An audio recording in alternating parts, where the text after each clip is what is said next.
बात करना चाहें जो पेरेंट्स के लिए हो जाती है कि अगर हम काउंसलिंग जब स्टार्ट करते हैं पेरेंट्स की, अगर हम उनकी बात सुनेंगे, बात सुनने का मैटर क्या है, हम एक इस चीज़ को हम ऐसे भी समझ सकते हैं कि जब तक मैं आपसे जानना चाहूँगा कि जब तक मुझे आपके बारे में पूरी डिटेल ना पता लग जाए, जिसको हम एज ए केस हिस्ट्री भी डील करते हैं। जब हम केस हिस्ट्री यूज़ करते हैं, किसी बच्चे की रिकॉर्ड करते हैं, तो उसमें हम देखते हैं कि पूरा का पूरा जो बच्चे का मैटर होता है, जो भी इश्यू होता है कि कब उनको आइडेंटिफ़ाई हुआ, कैसे हुआ था उसको, बच्चे का कुछ नेटल या प्रीनेटल जो भी आपने रीज़न पढ़े हुए हैं एजुकेशन के दौरान कि बच्चा जब प्रेगनेंसी के दौरान माता के साथ कोई हादसा हुआ हो या फिर बाद में या फिर बच्चे के साथ कुछ ऐसा या फिर जो भी मतलब अगर बच्चे जैसे ट्विन्स हो जाते हैं, तो उसकी वजह से भी कुछ इफ़ेक्ट हो जाता है। या फिर उनको डाइट प्लान अच्छे से नहीं मिल पाया है, कुछ भी ऐसा हम उसको नोट करते हैं जो उनकी केस हिस्ट्री होती है बच्चे की उसमें। तो यहाँ पर जो काउंसलिंग का सेशन होता है इसके अंदर सबसे ज़रूरी होता है बच्चे की केस हिस्ट्री के बारे में हम बात करें पेरेंट्स से कि क्या हुआ, कैसे हुआ है, इन सब के बारे में जब पेरेंट्स हमें बता पाएँगे, तो हम पेरेंट्स को अपनी काउंसलिंग देना स्टार्ट करेंगे। ये मोटिव होता है एक काउंसलिंग में कि पहले हमें धैर्यपूर्वक बच्चे को सुनना है, बच्चे के पेरेंट्स के बारे में से सुनना है कि बच्चे के बारे में कि क्या-क्या है, कैसे-कैसे है। और सबसे बड़ी बात ये है कि जब आप बच्चे की काउंसलिंग कर रहे हैं या पेरेंट्स की काउंसलिंग कर रहे हैं, उसमें सबसे पहले जो पेरेंट्स है, बच्चे का जो क्लोज़ में है, जैसे फादर, मदर या कोई भी उसका गार्डियन जो उसकी रिस्पॉन्सिबिलिटी लेता है, उससे ही काउंसलिंग करें। स्टार्टिंग में ये होता है कि अगर पहले आप उसको जोड़ेंगे बच्चे के साथ, उससे कोरिलेट कर पाएँगे, बच्चा उसके थ्रू ही सारी चीज़ें ऑब्ज़र्व करता है, सीखता है या फिर अपनी जो डेली एक्टिविटी है, एडीएल हैं, जो भी उनको करता है, तो हम पहले उसको ही काउंसलिंग कराएँगे। एक स्पेशल बच्चे के लिए जो काउंसलिंग का सेशन है, उसके लिए पूरे परिवार ही एक टीम की तरह काम करता है। जैसे कि हमने पढ़ा भी है कि जो एक बच्चा है, उसके लिए टीम वर्क में कौन-कौन लोग काम करते हैं, जैसे साइकोलॉजिस्ट हो गए, अपने थेरेपिस्ट हो गए, जो भी हमारे स्पेशल एजुकेटर वो हो गए और फिर जो परिवार की तरफ से जो भी परिवार के मेंबर्स हैं। परिवार के मेंबर्स ये नहीं है कि बस सिर्फ़ हम बात करना चाहेंगे कि सिर्फ़ मम्मी ही उस काम को फ़ेस करेगी या फिर पापा ही उस काम को फ़ेस करेंगे। अगर फैमिली किसी भी टाइप की है, जैसे कि हमने पढ़ा भी है कि जॉइंट फैमिली, न्यूक्लियर फैमिली और ये सब हम फैमिली के बारे में जानते हैं कि इस प्रकार के जो फैमिली के प्रकार हैं, आजकल जो वेस्टर्न कल्चर आने की वजह से भी अपने इंडिया में न्यूक्लियर फैमिली के जो सेटअप हैं या फिर एक जॉब की वजह से हम देख पा रहे हैं। तो यहाँ पर इन सब चीज़ों को हम समझेंगे और देखेंगे तब हम फैमिली के साथ हम कोरिलेट करेंगे कि आपकी फैमिली में कौन-कौन मेंबर्स हैं। प्रत्येक फैमिली मेंबर को उनकी रिस्पॉन्सिबिलिटी बच्चे के लिए हम जो जॉब स्किल्स है वो अप्लाई करके देते हैं कि भई आपके पास बच्चा रहता है, एटलीस्ट हम ये इसलिए कर रहे हैं क्योंकि जो पूरे दिन में 24 हॉर्स होते हैं, 24 घंटे होते हैं, उसमें से हमारे पास जो स्कूल में बच्चा रहता है वो कितने टाइम के लिए रहता है? 4 से 6 घंटे तक ही हमारे पास रहता है एक बच्चा। बाकी सब जो टाइम होता है वो है स्कूल में ही घर में ही स्पेंड करता है। तो जब वो घर में स्पेंड करता है तो उसके दौरान जो घर में जो एक्टिविटी करवाई जाती हैं, वो पेरेंट्स के द्वारा करवाई जाती हैं। चाहे आप स्कूल में जितना भी बच्चे के साथ आप अटेंड कर लें, उनको एक एक्टिविटी परफ़ॉर्म करा लें, वो बच्चा तब तक उसको अच्छे से परफ़ॉर्म नहीं कर पाएगा जब तक उसको परिवार का सहयोग नहीं मिलेगा। क्योंकि आप कोई भी गोल सेट करते हैं बच्चे के लिए, सपोज़ करो आपने ब्रशिंग ही सिखा रहे हैं, आपने ब्रश करना बच्चे को सिखा दिया है, एक आईडी बच्चे को, तो उसके लिए जो फ़ॉलो-अप है अगर घर पे नहीं रहेगा तो बच्चा उस जो टास्क है उसको मिस कर जाएगा। क्योंकि आप हर रोज़ तो उसको एडीएल में ब्रशिंग तो नहीं सिखा सकते। आपको नेक्स्ट लेवल भी उसके लिए गोल सेट करने हैं कि अब मुझे ये करना है, अब ये करना है। क्योंकि जो भी एक एक्टिविटी है ब्रशिंग की जो एक्टिविटी होती है अर्ली मॉर्निंग होती है प्रत्येक बच्चे के लिए। जैसे ही हम भी करते हैं, सब ऐसे ही करते हैं। तो अगर परिवार का कहीं न कहीं सपोर्ट रहेगा, तो हम बच्चे का जो मैनेजमेंट है, जो उसका रिहैब वो अच्छे से कर पाएँगे। अब इसमें जो परिवार का जो एक काउंसलिंग का सेशन होता है, उसके दौरान जब हम किसी भी परिवार से मिलते हैं, बाहर जाकर कि भई हमें पता लगता है कि यहाँ पर कुछ ऐसा बच्चा है जिसके लिए हम कुछ सेवाएँ या फिर उसकी हेल्प कर सकते हैं। सबसे बड़ी बात है अगर इसको हम ऐसे समझें कि पेरेंट्स को कन्विंस कैसे करना है, तो हमारे पास कुछ भी ऐसा मटेरियल होना चाहिए कि जिसके थ्रू हम बच्चों को या फिर पेरेंट्स को विजुअलाइज़ कर सकें। विजुअलाइज़ जो कॉन्सेप्ट होता है उसका बहुत बड़ा इफ़ेक्ट होता है, क्योंकि जो हम विजुअली कोई भी सेंस ऑर्गन से हम सीखते हैं, तो जो विजुअल सीखने का होता है उसका 80% जो सर्कल है वो बताया गया है। कि जो भी हम कॉन्सेप्ट देखते हैं, अगर हम उसको विजुअली देख लेते हैं, तो उसके बारे में हम 80% जो बातें हैं, उसके बारे में ऑब्ज़र्व करके सीख सकते हैं। सपोज़ करो आपके सामने न्यूज़पेपर रखा हुआ है, उसके अंदर कोई भी पिक्चर आई हुई है, तो आप पिक्चर को देखकर ही उसके बारे में थोड़ा-सा अंदाज़ा लगा सकते हैं कि अमूमन इसके अंदर कुछ ऐसी एक्टिविटीज़ के बारे में बात की गई है। तो ऐसे ही जैसे कि अब अगर आप काउंसलिंग के लिए जा रहे हैं, तो वहाँ पर बच्चों की जो भी आपके स्कूल में बच्चे पढ़ रहे हैं, उनकी कोई फ़ोटो एक्टिविटी के साथ वीडियो बना सकते हैं आप। वो प्रेज़ेंट करके दिखा सकते हैं कि देखिए आपका बच्चा ऐसे-ऐसे एक्टिविटी सब करने लग जाएगा, धीरे-धीरे आत्मनिर्भर बन सकता है। पेरेंट्स का यहाँ पर डाउट आ जाता है कि बच्चा हमारा कितने दिन में सीख जाएगा? कितने दिन में एक रिहैब के जो मेन स्ट्रीमिंग है उसके साथ जुड़ पाएगा? यहाँ पर हम पेरेंट्स को ये गाइड कर सकते हैं कि जी, यहाँ पर एक टीम वर्क की तरह काम होगा, हम भी कराएँगे, आप भी कराएँगे और बाकी फिर बच्चे का जो एक लर्निंग एबिलिटी है उसके ऊपर कितना एफर्ट्स दिया जाता है, उसके बेसिस पे आप उसके अंदर इम्प्रूवमेंट है, उसके चांसेस देख पाएँगे। जी, संदीप जी।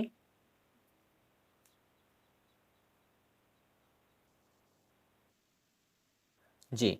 तो इसके लिए अगर आप किसी भी पेरेंट्स की अगर आपने कोई केस हिस्ट्री ली है, तो आपने किस प्रकार की कोई समस्याएँ सामना किया है किसी समस्या का, तो आप वो हमारे साथ साझा कर सकते हैं। जी। इसके अंदर अगर जब आप इसके लिए जो हम सीबीआर करते हैं, सीबीआर का मतलब ये होता है कि अगर आप एक कम्युनिटी बेस्ड रिहैबिलिटेशन जिससे आप भली-भाँति अवगत होंगे, तो इसके अंदर क्या होता है कि हमें स्कूल से यानी कि जो हमारा एरिया है, हमें उससे बाहर जाकर ही हमें कम्युनिटी में इस प्रकार का जो सेवाएँ हैं, वो देनी होती हैं। इन सेवाओं की जो आवश्यकता होती है, क्या होती है कि भारत में इतनी बड़ी आबादी वाला एरिया है, जहाँ पर हम शहर की बात करते हैं, तो शहर में भी बहुत सारी संस्थाएँ हैं, जो काम कर रही हैं। लेकिन उसके बारे में भी जो शहर में रहने वाले लोग हैं, उनको इतना अवेयर या जानकारी नहीं है। जब हम बात करते हैं गाँव की, तो गाँव में तो वैसे भी कि इतनी सारी सेवाएँ नहीं होती, जिसकी वजह से जो बच्चे हैं, वो घर पे ही रह जाते हैं। उनके अंदर किसी भी प्रकार का जो प्रमोशन है या फिर जो कार्य स्किल है उनका, वो अच्छे से नहीं हो पाता है। तो जब बच्चे के लिए हम इस प्रकार की जब चीज़ें हम प्लान करते हैं, तो हमें यहाँ पर चाहिए होता है बच्चे के लिए जो पुनर्वास केंद्र है, बच्चे के घर के नज़दीक होना चाहिए ताकि पेरेंट्स को आने-जाने की सुविधा हो सके उस चीज़ के बारे में। पेरेंट्स को हम बताएँगे कि जो टाइम टेबल है, वो किस-किस तरीके से हमने मॉडिफ़ाई किया है बच्चे की फैसिलिटी के अकॉर्डिंग। क्योंकि हमारा जो आज का जो एक करिकुलम है, उसकी अगर हम बात करें, तो हमें चाइल्ड सेंटर्ड बनना है कि हमें बच्चे के पास जाना है। बच्चे को स्कूल के पास नहीं आना है, ये वाली बात नहीं है। बच्चे को स्कूल के पास नहीं जाना है, स्कूल को बच्चे के पास जाना है। उसकी आवश्यकताओं को अपने आप संजोए रखना है, उनको मॉडिफ़ाई करके स्कूल को इस लायक बनना है कि वह बच्चे को हर प्रकार से, हर दृष्टि से लाभान्वित कर सके। जब हम जब हम समय सारणी के बारे में परिवार को अवगत कराते हैं, तो उसके बाद कुछ यातायात की जो भी कन्वेंस होते हैं हमारे पास, जो सीबीआर में सबसे बड़ी जो चीज़ें होती हैं, जो कहीं न कहीं हम मिस कर जाते हैं, ये वाली बात होती है कि अब पेरेंट्स संस्था तक या फिर जो भी हमारा हेल्थ सेंटर है, उस तक कैसे कॉन्टैक्ट कर पाएँगे, कैसे आएँगे उसके अंदर? तो उसके लिए हम पूरा एक जो रोड मैप है, वो बताएँगे। रोड मैप का मतलब हम समझ सकते हैं कि ट्रांसपोर्ट का कन्वेंस का कैसे करेंगे आप, कैसे-कैसे सुविधा तक पहुँच सकते हैं। ताकि पेरेंट्स को हम बता देते हैं कि आप वहाँ पर चले जाएँ, सेंटर वहाँ पर है, इस तरीके से आप जाओगे वहाँ पर तो आपको पूरा इस बच्चे के लिए सहयोग और सपोर्ट मिल पाएगा। अब बच्चे को पता लग गया बच्चे के जो पेरेंट्स हैं उनको पता लग गया, लेकिन जब आप तक आप उनको कोई विज़िटिंग कार्ड या कुछ भी ऐसा नहीं देते हैं, तो तब तक उनका एक जो विज़ुअल क्लू है, हम जो भारतीय सभ्यता है उसके अंदर एक-दूसरे के साथ जो हम कॉन्टैक्ट करते हैं, तो उसमें क्या बताया जाता है कि हमें जैसे चरण स्पर्श करते हैं, अभिवादन करते हैं, तो उसमें ये चीज़ें हमें एक-दूसरे के साथ कनेक्ट करने के लिए, एक-दूसरे के साथ मेमोरी में एक जगह बनाने के लिए दी जाती हैं, कि हम किसी न किसी के किसी भी मोड़ से एक-दूसरे के टच में रहें, ताकि एक जो सेंस होता है, जो सेंस ऑर्गन के ये मल्टी सेंसरी की बात चलती है इसको। जैसे ये हम किसी को प्रणाम करते हैं, तो हमने विज़ुअली भी उसके सामने प्रेज़ेंटेशन दी है, वॉइस से भी उसके सामने दी है और हमने जब चरण स्पर्श किए हैं, तो हमने उनको फिज़िकली जो टच है, वो भी दिया है, जिससे हमें बंदा रि जो एक रिकॉल करता है, याद रखता है हमें ऐसे ही जब हम पेरेंट्स की जब काउंसलिंग करते हैं तो उनको कोई विजिटिंग कार्ड या कुछ भी ऐसा देंगे, तो पेरेंट्स के दिमाग में वो वाली चीज़ अच्छे से फिट हो जाएगी बच्चे के लिए कि हाँ, हमें जाना चाहिए, इसको करना चाहिए। जी, तो यहाँ पर अगर हम बच्चे के जब पुनर्वास के लिए जब हम पेरेंट्स से मिलते हैं, हमने पेरेंट्स की काउंसलिंग कर दी है, अब उनको रास्ता ही बता दिया है कि ऐसे-ऐसे अब ये करना है। जब बच्चा ये सब चीज़ें कर लेता है तो उसके बाद कहीं न कहीं फिर बच्चा स्कूल में आना स्टार्ट होता है, तो हमें कैसे स्टेप टू स्टेप उसको फ़ॉलो करना है, वो सब हम जानते हैं कि उसका जो असेसमेंट है वो करना है, बच्चे का हमें जो करंट लेवल है फंक्शनिंग वो देखना है कि बच्चा कितना कर पा रहा है, कितना नहीं कर पा रहा है, उसको हमें कहाँ से शुरुआत करनी है, कैसे करनी है, ये सब चीज़ें हम देख सकते हैं। अब जब हम इस चीज़ को अब एजुकेशन के साथ कोरिलेट कर लेते हैं, ये जो सीबीआर का हमारा मोटिव था, एक बच्चे को स्कूल तक लाने की जो प्रक्रिया थी, पेरेंट्स को मोटिवेट करने की प्रक्रिया थी, वो अब हो चुकी है, अब बच्चा स्कूल में आ चुका है। अब हमारा जो है जो एक रिस्पॉन्सिबिलिटी है, जो बच्चे के प्रति जो हमारा दायित्व है, वो क्या रहेगा? अगर हमारे पास बच्चा आईडी बच्चा आता है या एलडी बच्चा आता है, लर्निंग डिसेबिलिटी वाला बच्चा आता है या सीपी बच्चा आता है, क्योंकि हम किसी भी बच्चे को इग्नोर नहीं कर सकते। जो इंक्लूसिव एजुकेशन का जो पर्सपेक्टिव है, उसके अकॉर्डिंग हमें हर एक बच्चे को अपने साथ जोड़ना पड़ेगा। उस बच्चे को जोड़कर शिक्षा देनी पड़ेगी, हमें उसके अकॉर्डिंग ही जो फैसिलिटीज़ है, वो प्रोवाइड करनी पड़ेगी। जब हम बच्चे के लिए गोल सेट करेंगे, तो यहाँ पर हमें बच्चे का जो लूप होल है, वो देखना पड़ेगा कि कहाँ पर बच्चा मिस कर रहा है और किस वजह से मिस कर रहा है। अगर एचआई बच्चा है, एक श्रवणबाधित बच्चा है, तो कहीं न कहीं वो एक सुनने की क्षमता की के अभाव में ही जो अपनी कम्युनिकेशन स्किल है, उसको लॉस कर चुका है। तो हमें उसको विजुअल कॉन्सेप्ट के थ्रू ज़्यादा पढ़ाना है। अगर हम बच्चे को आईडी बच्चा हमारा जो मानसिक रूप से मंद बच्चा है, उसको हम स्लो लर्नर के रूप से भी जानते समझते हैं। तो अगर वो बच्चा हमारे पास आता है तो उसके लिए हमें कैसे गोल स्टार्ट करने हैं, सेट करने हैं। इन बच्चों के लिए खासकर जो एजुकेशन का पर्सपेक्टिव होता है उसको हमें एक गेम की फीलिंग से शेयर करना पड़ता है हमें। जो फ्रोबेल की जो विधि है, प्ले वे विधि है, जो किंडरगार्टन विधि है, जो कि बच्चों को एक नेचुरल एनवायरनमेंट देकर इनको चीज़ों को कोरिलेट करते हैं, उनको सिखाते हैं। और हमें बच्चों को वो सब चीज़ें सिखानी चाहिए ताकि जो हमारे मानसिक रूप से मंद बच्चे हैं कि जो उनके डेली रूटीन में यूज़ होती हैं। जैसे एडीएल ट्रेनिंग है, पहले हमें उसमें बच्चे को अच्छे से करवाना चाहिए।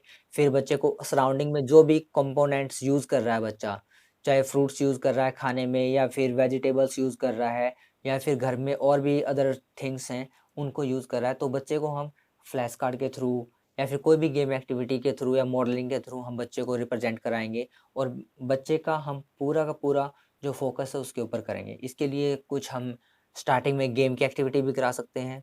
जैसे कि हम आपको बताना चाहें कि हम भी एक स्कूल रन करा रहे हैं, जग क्रांति स्पेशल एजुकेशन स्कूल है हमारा। तो वहाँ पर हमारी जो दिनचर्या होती है एक आईडी बच्चे के लिए वो क्या होती है कि बच्चा जैसे ही स्कूल में आता है, तो सुबेरे असेंबली होती है, एज़ यूजुअली ये हर जगह होती है। फिर उसके बाद एवरीडे हमारा योगा सेशन होता है। अब योगा सेशन का जो हमारा 21 को कल हमने अंतर्राष्ट्रीय योगा दिवस भी स सेलिब्रेट किया है। उसके अंदर भी अनेकों प्रकार के विद्वानों ने अपने-अपने मत रखे कि हम ऐसे-ऐसे उसको परफ़ॉर्म कर सकते हैं। लेकिन जब बात हमारे एक आईडी बच्चे के लिए आती है, तो वहाँ पर उसको एक ध्यान की मुद्रा होती है, जिसमें हम बोलते हैं मेडिटेशन करना, वो वाला बड़ा ही डिफ़िकल्ट हो जाता है उस बच्चे को समझाना कि बेटा आपको ऐसे करना है। तो इस चीज़ के लिए हमने एक बच्चे के लिए ट्रिक अपनाई है कि इसके लिए क्या करते हैं, पहले हम बच्चे को आराम से लेटा लेते हैं ज़मीन पर या फिर जो भी आपके पास व्यवस्था है मैट या फिर जहाँ पर भी बच्चे को थोड़ा-सा एक कंफर्टेबल फ़ील हो कि उसके पैर हैं जो वो भी और पूरा पीठ के बल वो आराम से लेट जाए। जैसे कि हम आराम से की मुद्रा में लेटते हैं, वैसे लेट जाएँ कि बच्चा किसी प्रकार से जो हर्ट ना हो, कि उसको कोई प्रॉब्लम ना हो, इस प्रकार से उसको हम लेटाएँगे।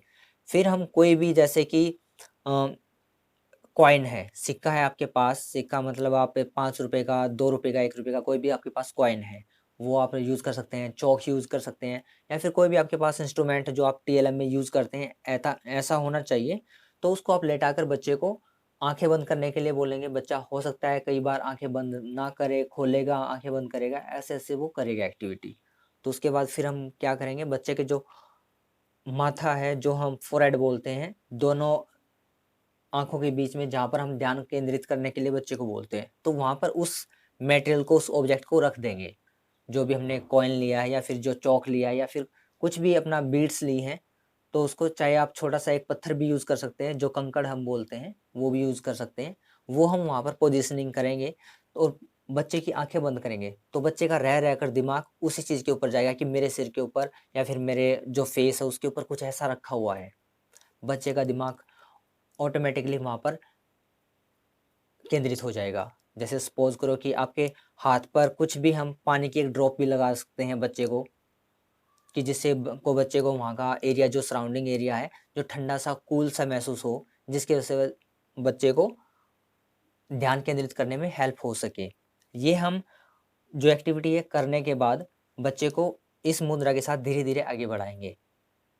फिर बच्चे की आती है एक ब्रीथिंग एक्सरसाइज़ हमें करनी होती है कि कहीं न कहीं जो हमारे मानसिक रूप से मंद बच्चे हैं या फिर विकलांग बच्चे हैं, उनके अंदर ब्रीथिंग की प्रॉब्लम होती है, जिसकी वजह से उनकी जो स्पीच है वो एक नॉर्मल व्यक्ति की तरह नहीं हो पाती। जो हमें ब्रीथिंग की एक्सरसाइज करवानी है, उसके अंदर कैंडल ब्लोइंग करा सकते हैं कि जो मोमबत्ती है वो फूँक मारने के लिए दे सकते हैं। कोई भी न्यूज़पेपर के आप छोटे-छोटे पार्टिकल्स टुकड़े करके आप उसको टेबल पे रख सकते हैं कि बच्चे को फूँक करने के लिए बोलेंगे, उसको फूँकने के लिए बोलेंगे, आप ब्लो करने के लिए बोलेंगे। तो आप उसके साथ आप भी कीजिए, ये वाली एक्टिविटी आप करा सकते हैं। मतलब आप इसके लिए अनेकों एक्टिविटी ऐसी हैं, या फिर कलर पेंटिंग आप समझ सकते हैं कि जो A4 साइज़ शीट है अपने पास, ब्लैंक पेपर, उसको आप लीजिए, उसके ऊपर कोई भी कलर का जो वाटर कलर होता है अपने पास उसको डाल लीजिए। फिर एक स्ट्रॉ ले लीजिए, स्ट्रॉ से आप पाइप्स के साथ उसको फूँकेंगे, तो जो वाटर कलर है वो अलग-अलग डायरेक्शन में मूव करेगा। तो वहाँ पर बच्चे का अंदर क्या होगा, एक विजुअल कॉन्सेप्ट जाएगा और उसको एक फन, एक एन्जॉय महसूस होगा, उसको एक गेम महसूस होगा। तो उस फीलिंग के साथ जब बच्चा करता है तो उसकी जो ब्रीथिंग है वो भी अच्छी हो जाएगी। तो यहाँ पर हम जो बात कर रहे थे कि बच्चे को योगा के साथ कैसे जोड़ते हैं। ये हमारी डिफरेंट डिफरेंट एक्टिविटी होती हैं जो हम बच्चे को स्कूल में कराते हैं। उसके बाद जब बच्चा क्लासरूम में जाता है तो उसका जो भी हमारा गोल चल रहा होता है, जो भी हमने उसके लिए टास्क सेट कर रखा है, तो उसके अकॉर्डिंग फिर बच्चे को हम वो एक्टिविटी कराते हैं।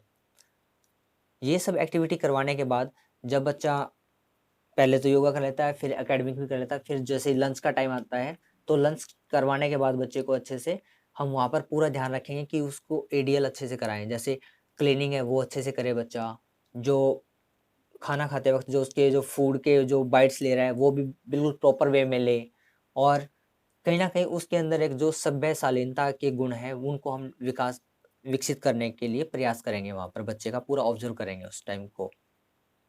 पूरा बच्चे को टाइम देंगे कि बच्चा उसको अच्छे से च्युइंग करके खाए, चबा कर खाए। तो ये सब जो एक्टिविटी है उसके होने के बाद फिर हमारा जो एक प्लान आता है कि उसको एक फिज़िकली मूवमेंट देने के लिए। क्योंकि खाना खाने के बाद क्या होता है कि शरीर के अंदर जो शिथिलता है वो आनी स्टार्ट हो जाती है कहीं न कहीं, कि एक जो आलस्य है उसका एहसास होने लग जाता है। तो उस दौरान हम कोई भी म्यूज़िक एक्टिविटी बच्चे को करवा सकते हैं। जैसे कि म्यूज़िकल गेम करा सकते हैं या डांस का एक्टिविटी करवा सकते हैं, जिससे बच्चे का एक मनोरंजन भी हो जाए और बच्चे को एक जो साउंड की जो विज़ुअल जो थेरेपी है या ऑडिबल जो थेरेपी है वो देकर हम बच्चे को रिहैबिलिटेशन के साथ जोड़ सकें, मेनस्ट्रीमिंग के साथ जोड़ सकें उसको।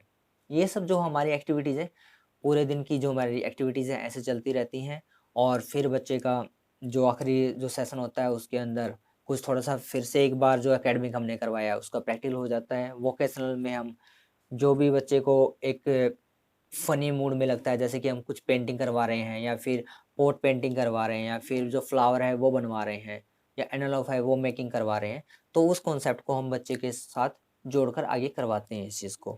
ये हमारा होता है स्कूल का प्लान। अब स्कूल का प्लान होने के बाद जो भी आपने एक्टिविटी की है, उसके बाद हम फिर करते हैं कि जो हमने आज बच्चे के साथ एक्टिविटी की है, उसके अंदर बच्चे ने कितना परफ़ॉर्म किया है। उस फ़ॉर्मेट को सेम टाइम पे अगर आप फ़िल कर लेते हैं, तो आपके पास जो एक पेपर वर्क है, वो कहीं न कहीं आपके ऊपर बर्डन नहीं बनेगा। उसके स बर्डन की वज़ह से हम कई बार बच्चों का जो टास्क है, उसको भी मिस कर देते हैं। क्योंकि जो स्पेशल फ़ील्ड है, इसके अंदर पेपर वर्क इतना ज़्यादा है कि हर एक बच्चे के लिए इंडिविजुअल फ़ाइल बनती है। हम सभी इस बारे में जानते हैं। तो अगर हम पेपर वर्क सेम डे कर लेंगे, तो इस चीज़ के साथ हम बच्चे का जो भी प्लानिंग बना रहे हैं, जो चल रहा है उसका प्रोजेक्ट प्लान, वो अच्छे से पूरा करवा सकते हैं। ये यहाँ पर हम इस चीज़ को समझेंगे। अगर हम रिहैबिलिटेशन के साथ जुड़ना चाहते हैं, बच्चे का अच्छे से पुनर्वास करना चाहते हैं, और यही वाली फिर एक्टिविटी होती है जो हम घर पे बताएँगे पेरेंट्स को कि आज हमने ये करवाया है, तो आप इस चीज़ को फ़ॉलो कीजिए। इस प्रकार से हम बच्चे के लिए जो अनेकों प्रकार की जो सहायताएँ हैं, वो प्रदान करके उसको एक मुख्य धारा के साथ जोड़कर उसका जो जीवन चक्कर है, या फिर जो भी उसका एक आत्मनिर्भर बनने का जो चरण है, उसको प्राप्त करा सकते हैं। तो ये सब हमारी जो एक्टिविटीज़ हैं, ये एक स्पेशल बच्चे के लिए हैं, जिसको हम time to time, step to step follow करते हैं। जिनके साथ हम बच्चे के अंदर अनेक प्रकार की जो क्रिएटिविटी है, उसको ला सकते हैं। अनेक प्रकार के जो भी उसकी बाधाएँ हैं, जो भी बच्चे की समस्याएँ हैं, उनको दूर कर सकते हैं। जो रिहैबिलिटेशन का जो सीबीआर का जो औचित्य होता है, वो होता है कि बच्चे को स्कूल तक लाना, उसके बारे में अवेयरनेस फैलाना, दिव्यांगता के बारे में कि लोगों का जो एक नेगेटिव एटीट्यूड है दिव्यांगता के बारे में, कि वो बच्चे की विकलांगता को देखते हैं, बच्चे को नहीं देखते। उस वाली चीज़ को हमें एक प्ले जो अच्छा स्थान देना कि बच्चे की रिस्पेक्ट हो, और अगर बच्चे की रिस्पेक्ट होगी, तो ऑलरेडी कहीं न कहीं जो टीचर हैं उसके, उनकी भी अच्छी रिस्पेक्ट होगी, और समाज में हर कोई एक अच्छा सम्मान और सतान प्राप्त करना चाहता है, तो उन सभी अभिलाषाओं को हम पूरा कर सकते हैं। ये यहाँ पर हम इस चीज़ को समझ सकते हैं, जो पुनर्वास का कार्यक्रम है, उसके अंदर किस प्रकार से हमें परफ़ॉर्म करना चाहिए।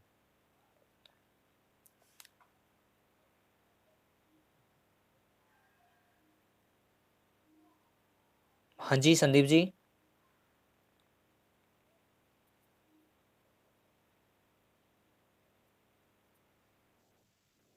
हेलो, हाँ जी, संदीप जी जी, अगर आपके पास स्कूल में कोई बच्चा है, किसी के साथ अगर कोई समस्या है आपके साथ, कि किसी का बिहेवियर प्रॉब्लम है, कुछ भी ऐसा है जो आप हेल्प चाहते हैं हमसे, तो आप अभी हमसे साझा कर सकते हैं। अभी हमारे पास है कुछ समय, जिसके अंदर हम उस चीज़ के ऊपर बात कर सकते हैं।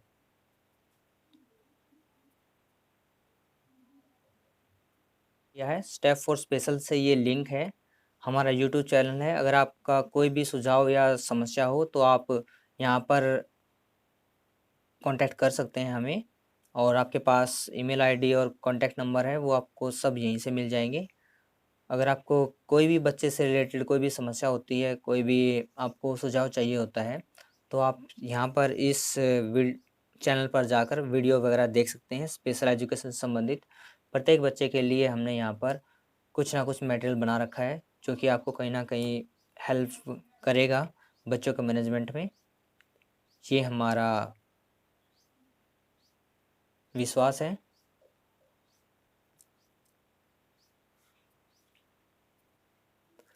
और अपना जो नेक्स्ट वेबिनार होगा, वो 24 जैन को होगा, इवनिंग में 7 टू 7:40 शा जो सायंकाल है उसमें होगा अपना। इस चीज़ को कृपया नोट करें आप, कि जो एवीटी ट्रेनिंग सेशन है, उसको किस प्रकार से हम दिव्यांग बच्चों के लिए, या जो इंटेलेक्चुअल डिसेबिलिटी वाले बच्चे हैं, उनके लिए हम इसको लागू करेंगे। ये सब के ऊपर हम डिस्कस करेंगे। जो एमआर बच्चे हैं, उनके लिए एवीटी ट्रेनिंग करा सकते हैं, जो कि किसी बच्चे के लिए भाषा के विकास के लिए एक महत्वपूर्ण स्थान रखता है।